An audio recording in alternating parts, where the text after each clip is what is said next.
स्त्री पुरुष संबंधात असाधारण महत्त्व संभोगाचे आहे. ती त्या क्रियेची स्त्री आहे, सांगता आहे. डेस्टिनेशन म्हणा हो तर सम प्लस भोग म्हणजे संभोग होय. सारखा हिसाब, पण पुरुष त्याची मर्दानगी दाखवतो आणि उताना पडतो. प्रत्येक गोष्टीत माणूस शेवट शोधतोच, घेतलेले कार्य सहसा अर्धवट सोडत नाही. स्त्री पुरुष संबंधात पूर्णत्व येण्यास संभोग हवाच. या विश्वात लागलेले सगळे शोध, आतापर्यंत झालेली सगळी प्रगती स्त्री पुरुषांनी केलेली आहे. नपुंसक लोकांनी नाही. वीर्यवान ही ताकद आहे. भूक लागल्यावर खाण्याचे व्यंजन बघत माणूस हिंडत नाही, तर जेवायला काय मिळते ते शोधतो. खाण्याचे पदार्थ पोटाला तोंडाला चोळत फिरत नाही, तर पटदीचे पदार्थ तोंडात टाकून स्वाहा करतो.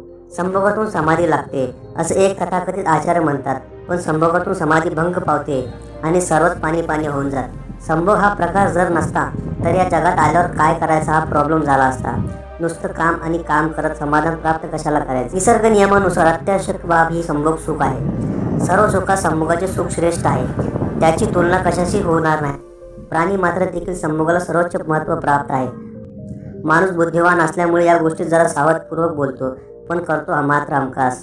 संभोग सुख हे अधिकाधिक टिकावे म्हणून तो प्रयत्नशील असतो. अनेक प्रकारचे औषध खात असतो.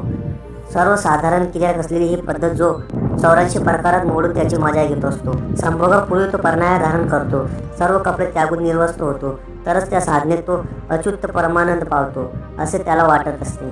स्त्रीकडून प्रेम अपेक्षित आहे, पण त्या प्रेमात संभोग सुख दडलेले असते.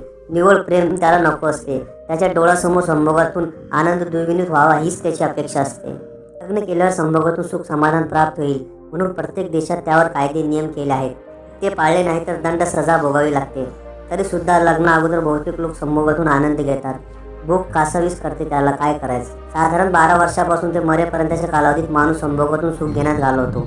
स्त्री समागम घेताना जी भावना तयार होतो त्याला वासना म्हणतात. क्षण एक पुरे संभोगाचा, वर्षाव पाडो मरणाचा अशी विचित्रमय स्थितीत माणूस असतो. नख शिकात थरथरून गेलेला माणूस विरळाच असतो. संभोगात एरवी शांत धीरोधात असणारा तो त्यावेळेस संपूर्णपणे बदललेला असतो. संभोगात त्याला अडथळा अडचण आवडत नाही. तो आणि ती त्याशिवाय दुसऱ्या कशाचीच तो पर्वा करत नाही. असा हा संभोग पृथ्वीवरचा सगळ्यात जुनाट अप्रतिम उत्सव आहे. धन्यवाद.